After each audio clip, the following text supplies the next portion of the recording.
6 months after popular uprisings removed Tunisia's and then Egypt's leaders from power, the momentum behind the so-called Arab Spring has slowed in the heat of summer.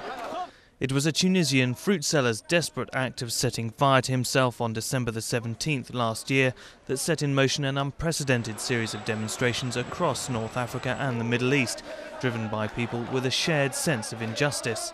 It began after, I think, accumulated economic grievances built up over many, many years, including in countries doing relatively well like Egypt. There were vast numbers of people who felt they were facing corrupt governments who gave them no share of economic growth. While Tunisia prepares for October elections, in Egypt, where 3 weeks of round-the-clock rallies succeeded in toppling President Hosni Mubarak, the transition to a more representative government and to elections seems to have stalled. Egyptians, though, have not given up hope. I am satisfied, even if there are negatives, but that's normal. Every revolution is accompanied by chaos until things become more stable, with an elected president and free and open elections.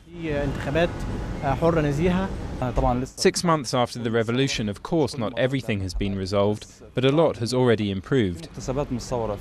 After Egypt, protests spread across the Arab world, but so far the leaders of Libya, Syria and Bahrain have refused to step down, responding to popular unrest with brute force.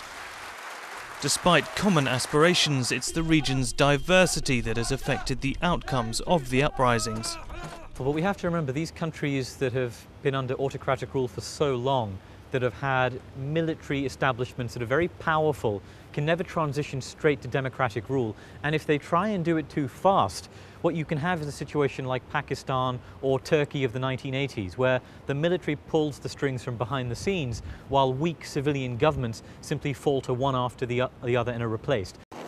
While in Libya, where rebels backed by a NATO aerial strike force look likely eventually to bring an end to Muammar Gaddafi's 40-year grip on power, in Syria, Bahrain and Yemen, where there is no international consensus on a course of action, democracy movements have become bogged down. The potential for the revolts to spread to other countries is still there, but on the evidence of the Arab uprisings of the last 6 months, their success cannot be taken for granted.